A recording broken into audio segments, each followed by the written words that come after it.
Вітаю вас! Ви слухаєте Антона Кузнєцова і дивитеся YouTube канал Відврата. І сьогодні у нас тема, як правильно ставитися до батька, як шанувати батька. І можна назвати більш детально, більш розлого, яка головна помилка в взаєминах з батьком, в ставленні до батька. Як перевірити, чи у мене правильні взаємини, взаємодії, ставлення з моїм батьком, як шанувати свого батька, і коли він живий, і коли він вже залишив цей світ, як шанувати своїх предків і свій рід. І ми розглянемо цю тему з трьох світоглядів, з трьох фундаментів. Це перше – ведичне знання, так звана індійська філософія, рідновірство, або рідновір'я – це праслав'янська, праукраїнська світогляд, культура і традиції. І Тантра Джотіш – це підход нашої школи, який об'єднує різні культури, різні традиції на одному надійному і науковому фундаменті загальних принципів. І так, почнемо з головного, що в нашій школі Відврата ставлення до батька і його шанування розглядається через різні підходи, але які мають одну основу. І у всьому головне – це суть, зміст, суттєвість, сенс. І коли нам треба розібратися з батьком і своїми взаєминами з ним, нам треба знати, яка головна сила батька, який принцип він втілює, представником чого він є, якого закону, якого принципу, якої сили. І є таке принцип першопочатку, або принцип джерела, або першого джерела, принцип засновника, родоначальника. І в Джотішу це Граха Сур'я, в ведичній астрології це планета Сонця. В багатьох філософіях це символізується Богом, родом, творцем. Але це єдиний принцип, єдиний закон, єдина сила. Таким чином, ми всім розуміємо, що батько представляє того, хто породив нас. Він є нашим батьком і в природному сенсі, і в філософському сенсі. Тому він нас породив, започаткував, і він має свого батька, це мій дід. У того є свій батько, це мій прадід, і це наші прабатьки, це мої предки, які зв'язують мене з моїм родом. Тобто батько представляє джерело, походження, силу творця, принцип родоначальника, прабатьків і предків, силу початку і породження, творіння, сотворіння, і принцип роду і в вищому філософському духовному сенсі, і в нашому земному природному сенсі. Тому, якщо ми знаємо, яка Граха Сур'я в Джотішу, який принцип початку в системному аналізі, ми будемо розуміти, як ставитися до батька і як з ним правильно будувати взаємини. І тепер ми це розглянемо з 5 підходів, з 5 точок зору. Наступне буде така. Якщо батько є представником предків і роду, тоді нам треба розуміти, що це як поєднання поколінь. Це ланка в лінії чи в ланцюжі. І таким чином мені треба шанувати батька, діда, прадіда, праотців і предків. І це не так складно, як здається. Незалежно від моєї світогляду, релігії, конфесії. Перше, що треба робити, усвідомлене, що є продовженням батьківської лінії. Тобто, мене породив батька, і я маю продовжити цю лінію, династію, рід, народити нащадків. Я должен згадувати про батька, тобто пам'ятати і згадувати. Не лише пам'ятати, і цього достатньо, а пам'ятати і згадувати. Згадувати це дуже просто.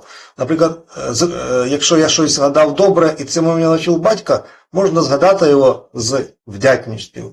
Як то хтось робить вам якийсь комплімент, чи кажуть вам щось добре, вас якось схвалює, ви можете сказати, і батько мав такі якби якості, теж мав такі здібності, і я, і мій дід такий мав, ми така порода, ми такий рід, і ми всі такі молодці. Чи нам придати схвалення, не взяти його собі особисто, а передати його далі своїм батькам і предкам. От. І є різні традиційні ритуали, обряди. От, їх теж варто дотримуватися в залежності від вашої світогляду і релігії. Далі. Джотіш ведична астрологія. Є авторитетні книги по Джотішу ведичної астрології. Це Брихат Парашара Шастра і Брихат Самхіта. От, ми будемо більше орієнтуватися на книги Брихат Самхіта, тому що там не лише там значно більше філософії і опису сенсу церемонії і ритуалів, правила їх проведення і їх змістовність. Зокрема, є вшанування батьків і прабатьків, які називаються на санскриті пітрі. От, і пітрі – це і предки, як послідовність роду, і це дух предків. Тобто безтілесна, якби абстрактна, духовна сутність, яка залишається від людини, після того, як її тіло залишається і світ. Тобто пітрі – це духи батьків, або, можна сказати, батьки, прабатьки, предки, як боги. І на санскриті є таке поняття дева, це Бог, да, вища істота, вища сутність, Божа сутність. От. І ведичні традиції шанують девів, тобто богів, і шанують предків як богів, тобто шанують пітрі як девів. І в книгі Брихат Самхіта описано детальні якби, церемонії, підношення, наприклад, пуджа, чому вони важливі, як їх здійснювати, як їх виконувати. Крім того, в книгі Брихат Самхіта є багато інформації і знань про ведичне будівництво, ведичну архітектуру, яку називають на санскриті або Васту-шастра, або Стхапатя-веда. І якщо ми робимо ділянку на землі, на ґрунті, має бути спеціальне місце в південно-західній частині цієї ділянки, яке якби вважається, що його займають предки, саме дух предків. І якщо ми робимо церемонії, ритуали у дворі, на ділянці, на землі, на ґрунті, тоді це ліпше робити в південно-західній частині цього простору. Те ж саме, якщо у нас будинок, може це квартира, а може це інша приватна оселя. От, південно-західні будинки, згідно Васту-шастри, Стхапатя-веді, тобто ведичним домобудівництвом, південно-західні частини будинки живуть предки, і там, якщо у нас є можливість їх планувати, ліпше робити в цьому відділення будинку. Там можна поставити їх зображення, наприклад, світлини, чи малюнки, чи якісь інші їх речі, які є згадками про батьків, прабатьків і предків. От. Ну і зрозуміло, що в книгі Брихат Самхіта дуже багато знань стосовно джотішу, астрології, і там вказано вже підходи джотішу, тобто який більш сприятливий час, щоб шанувати предків. Тобто, яка пора року, або який період року, яка частина синодічного місяця, місячного місяця, маса. От. І, наприклад, в місяці, якщо ми робимо це раз на місяць, то треба робити це в день молодика. На санскриті це Амавасія Тітхі або 30-та місячна доба місячного інтервалу. Якщо ми це робимо двічі на місяць, то ми це робимо в 15-ту і в 30-ту місячну добу. Це Пурніма Тітхі і Амавасія Тітхі. От, якщо ми хочемо підібрати ще якісь додаткові критерії, фактори, то там вказано, що Чатушпада Карана – це ліпша карана, тобто ліпша ще часовий інтервал, щоб шанувати предків. Давайте давайте поєднаємо проукраїнську філософію, тобто рідновір'я, рідновірство, прослав'янські традиції з ведичними традиціями, індійською філософією, ведичними знаннями і розумінням. От. як от Пітрі є на санскриті, і це предки і дух предків, в славянському світогляді предки також цінувалися і шанувалися так само високо, як боги. От, і Бог, як творець, він створив людей, ну і Всесвіт. От, а наші предки створили нас, як нащадків роду. Тому була велика повага і до Бога Творця, і до богів, які є проявами творчих сил і вищих сил, і до прабатьків, предків, які сотворили нас як нащадків роду. І є різні вислови, які це підтверджують. Наприклад, там «Я онук Дажбога», чи «Ми онуки Дажбога». І ми одночасно нащадки родини роду, і ми одночасно нащадки Дажбога.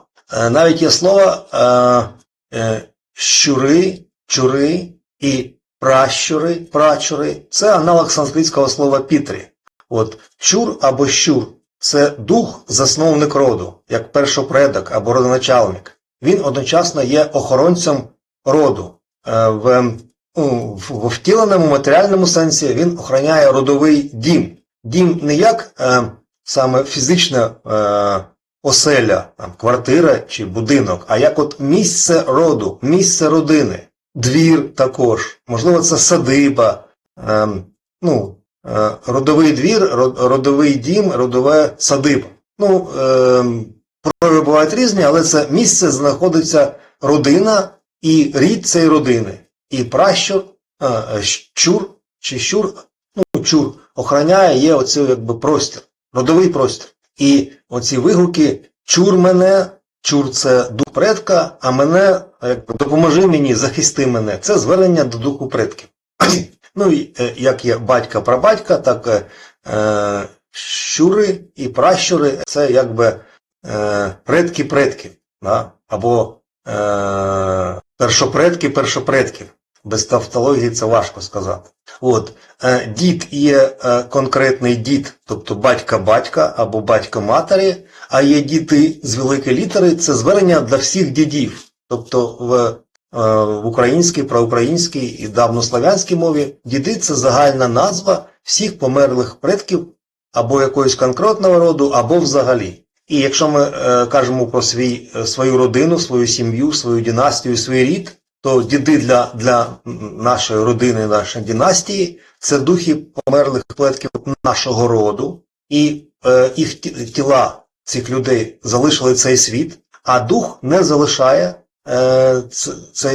нас, наш рід. Він нам допомагає, але знаходиться не в цьому матеріальному світі, а в потойбічному світі, який називається Нава. Тобто той матеріальний, виявлений фізичний світ, в якому ми живемо, світ об'єктів, явлень, явищ, це ява. Світ явищ, ява. Матеріальний, відносний, об'єктний, фізичний, втілений, тілесний. От. А духи живуть в безтелесному світі Нава. Нава – це інший бік життя. Це коли йде дух людини, коли вона залишає цей світ. Але це не пекло, це не темрява, не пітьма, це не поганий світ. Це інший світ.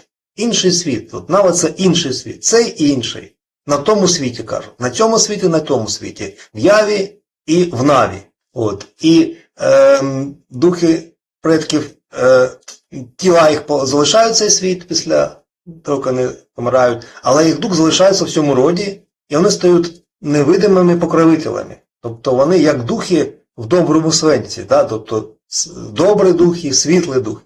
От. І тому є світла нава і темна ява. І світла нава – це світ покою.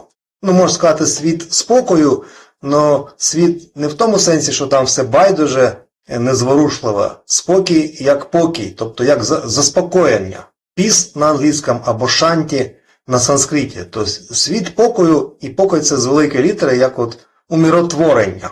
Потойбічний духовний світ. От. Ще є світ права, але він не стосується світ богів, да, Дева-лока, він не стосується цієї теми, це інше. От. І що цікаво, є 4 світи, але 3 з них – ява, нава і права. І ми розуміємо, це матеріальний світ, світ духів і світ богів. І йому відповідає ведична мантра, 3 слова ведичної мантри: Бхур, Бхувах, Свага. Тобто це звернення ява, нава, права в рідновірській прослав'янській традиції, а в ведичній традиції ця мантра звертається до 3 світів, 3 лока, 3 світів, фразами Бхур, Бхувах, Свага. І предки, які не порушували закони, принципи, дхарму, вони стають світлими духами, світлими нав'ями, тобто добрими духами. Вони живуть в Ірії, іноді кажуть в Ірії, тобто в раю духів предків. І для нього є спеціальна назва – це сварга. Тобто сварга, на санскриті сварга-лока, навіть одне те ж саме коріння, це світ лока, куди йдуть духів предків, які жили світлим життям, праведним, відповідним законам, принципам, тобто дхармі на санскриті, і допомагають нащадкам. І в багатьох традиціях, і в ведичній, і в проукраїнській, рідновірській, підкреслюється, що дуже важливо взаємодіяти з потойбіччям. Тобто, що мається на увазі? Там, не викликати духів, не займатися якоюсь невідомою магією, не наражати себе на неприємності. Взаємодіяти з потойбіччям означає, що треба взаємодіяти світом нава і з духами своїх предків, які там знаходяться. І в нашій школі є різні практики, їх можна назвати спогляданням, або медитацією, або дх'яна. Це звернення уваги, своєї уваги, свого сприйняття в наву, тобто в сварга-локу, або в луки сварога, якщо кажуть в слов'янській традиції, в вірій, рай, де живуть духи предків. Знаходяться, ліпше сказати. Тобто є відповідність і назва, ява, нава, права, мантра Бхур, Бхувах, Свага, і є Пітрі-лока, вона же Пітрі-дева, Сварга-лока і Пун'я-лока, це назви світів в ведичній термінології на санскриті. Така ж сама, як відповідність є в світогляді ведичній та рідновірській і проукраїнській, є відповідність в обрядах, церемоніях та ритуалах. По формі вони можуть дуже відрізнятися, як це різні континенти, різний клімат, різна історія була у всіх народів, але сутність однакова, сенс однаковий. Ведичний обряд Пітрі-тарпана, шанування предків, це символичне підношення їм напоїв і їжі. Напої, наприклад, молоко, вода, чи медова вода, або там медовуха, сура, вона ж суриця, якісь напої природні, не Кока-Колу, звісно. І підношення їжі. І відповідає також самому славянському, прославянському ритуалу шанування предків. Це спільна трапеза, коли їдять і живі нащадки роду, і їх предки як духи. Духи, звісно, їдять символічно. Те ж саме є розділення їжі чи розділення подарунків на святах. Дають подарунки і їжу не лише між присутніми живими людьми, а дають подарунки і духам, тобто предкам, не як невидимими, але існуючими покровителями. І є Пітрі-пакша ведичної традиції, це пакша, тобто 2 тижні 14 діб сонячного циклу, і є відповідне українське і білоруське свята, діди або дзяди. Як вони виконуються один раз на рік, це осінні діди, осінні дзяди. Це день між повнію і молодиком місячного, синодічного місяця, останнього перед осіннім рівнодінням. Те ж самий час і в ведичній традиції, і в славянській. Чому саме де обираються оці 2 тижні або півмісяця сонячного циклу? Тому що це перехід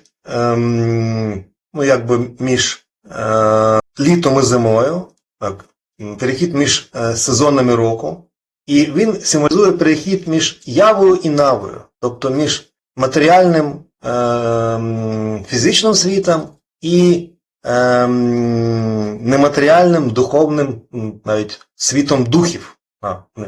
Не світом богів, а світом духів.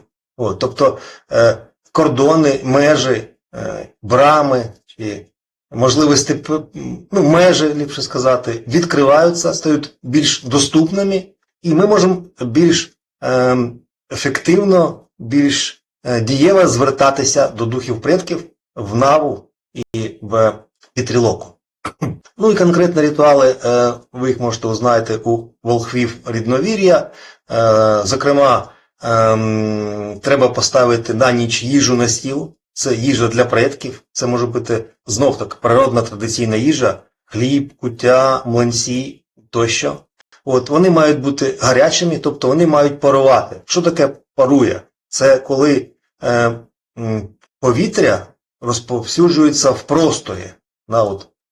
Ваю Махабхута іде в Акаша Махабхута, тобто запах через парування, через повітря іде в простір. І таким чином простір саме, Акаша, або простір, це саме тонке стихія та перший елемент, і саме через нього, через запахи, які йдуть в повітрі, і через звуки звернення, через слова, ми можемо найбільш правильно дойти до Нави, де знаходяться духи наших предків. Ну і є ритуали тризна, це поминальний обряд, згадування, шанування.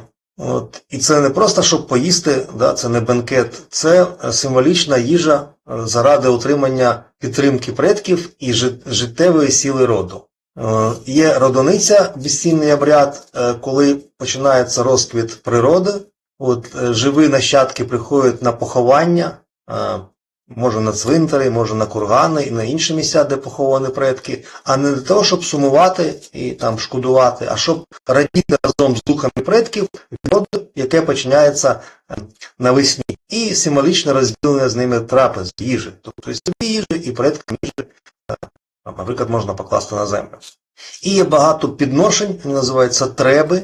От, наприклад, дуже схоже на Пітрі Тарпанів, перед початком їжі, то, що буде споживатися, наприклад, там якийсь напой, узвар, чи медовуха, чи щось, наливається на землю, якщо ми на природі, або на стіл в спеціальне місце, щоб предкам це теж символічно дати. Те ж саме з їжею, в Індії це дуже відома традиція, перший саме ліпший сматок їжі дати там або наставнику, або родоначальнику, або вчителю, або предку. От. І те ж саме робили славяні, то, що у нас є зараз в рідновірській традиції. Тобто перший сматок їжі кладуть спеціальне місце на столі для предків і кажуть слова звернення до них, до духів предків. Пращури це вам, або фраза святі діди це для вас, кличемо, звертаємося до вас, приходьте до нас на трапезу. Тобто обидва традиції, і індійська, іноді кажуть, правильно казати, ведична, хіндустанська ще можна сказати, індустанська, от, і прослав'янська, проукраїнська, яка зараз є в рідновір'ї або в рідновірстві, вони показують одно перше джерело, тому що раніше ще до трипільської цивілізації була мізинська цивілізація, де була одна мова, праіндоєвропейська мова, не санскрит, а пракрит. І був єдиний світогляд, тобто це колискова цивілізацій індоєвропейський, як авестійський в Ірані, так і індустанський, так і європейський. От у них було загальне бачення світу, загальний світогляд і загальні традиції і ритуали. Отже, якщо це все підсумувати, якщо є сім'я, родина, система, династія, родова структура, то батько там є головою сім'ї, він несе за це відповідальність, тому він створює там, підтримує принцип єдності і цілості. От який саме головний закон Бога? Бог єдин і є одно перше джерело Всесвіту. Творець один. Тому світ побудований цілісно, єдино і завдяки цьому гармонійно. Той, хто це породив, він відповідає за закон єдності, єдиноначалля або єдиноначальності, і таким чином ієрархії і субординації. Тому у всьому має бути хтось головний, той, хто веде, який за це відповідає. І тому саме головне в взаєминах з батьком, це підкреслюю, це розуміти його статус. Він той, хто мене породив, я його нащадок. В той сім'ї, де я народився, він мав бути головою по вищим природним законам, хоча по соціальним це може бути інші точки зору і варіанти. От. Шанувати батька з цього розуміння, це означає займати по відношенню до нього правильне місце, правильний статус, тобто нащадок. Таким чином, треба його шанувати як того, хто вище, і не повчати, не критикувати, не судити його, не осуджувати. Крім того, варто розглядати, що є дух батька, є особистість батька. І це різні речі. Як кажуть в Одесі, це дві великих різниці. Розумію, що в Джотіше граха Мангала і граха Сур'я, вони схожі, але це різні принципи, різні сили, різні грахи. В астрології, да? Планета Марс і планета Сонце – це зовсім різні сутності. От. Тому батька є дух, як внутрішня природа, стрижень, його свідомість, його сутність. Це одне. І є особистість, індивідуальність. У нього є вже там вдача, якісь якості, прояви. І це зовсім може бути різним. Навіть у самої якоїсь людини дивної дух, він є частиною вищого духу. Тому, коли цього нам недостатньо розуміння, як мати свій правильний взаємний з батьком, що таке статус, дивитися на нього не як особистість, персону, індивідуальність з його вдачею, рисами, проявами, ситуаціями, можливо, помилками, хто зна і хто це буде судити. От, ставитися до нього як до свідомості, до духу, до батька як до статусу. І це дуже допоможе уникнути неправильних думок, осуду і неправильних за цього взаємин. От. Крім того, він дає, з'єднує мене з родом. Тобто, якщо не було батька, мене б не було. Таким чином, він з'єднує мене з родом, з предками, з джерелом, з тим, хто провів мій рід. І таким чином, головне в шануванні батька – це розуміти його статус, бачити в ньому дух, свідомість, а не особистість. Дякуємо йому за те, що я є, позаяк, якщо б не було батька, мене б не було. І допомагати по можливості, якщо він дозволяє, якщо може, допомагати йому. І на завершення хочу додати, що якщо ми маємо правильне розуміння, тобто світогляд, знаємо принципи і закони, тоді ми зможемо їх дотримуватися. І через зв'язок з батьком я зв'язуюсь з предками, і я можу отримати підтримку роду. От, є таке поняття людина без корінь, людина без минулого. От, дуже важко бути, коли ти не знаєш, хто ти, звідки ти, хто твої предки, які твої коріння, що було перед тобою і який там є накопичений досвід минулий. От. А якщо я правильно ставлюсь до батька, шаную його і роблю те, що треба, тоді він з'єднує з предками, і я отримую підтримку роду. І ті, хто його відчувають, вони розуміють, що це означає. Тобто, я зв'язаний з вищими силами, з тонкими, духовними, нематеріальними, але ті, які бажають мені допомоги, добра, можуть дати мені захист і покровительство. От. І це дуже підсилює людину, особливо в складних ситуаціях. На цьому будемо завершувати. Якщо ви маєте якісь питання чи коментарі, надсилайте нам їх в школу Відеората на e-mail. Можете записати їх в коментарях до відео. Якщо ви знаєте тих людей, які це відео зрозуміють і оцінять, поділіться з ними. Дякую вам за розуміння. Ви слухали Антона Кузнєцова і дивилися телебачення Відеоратом.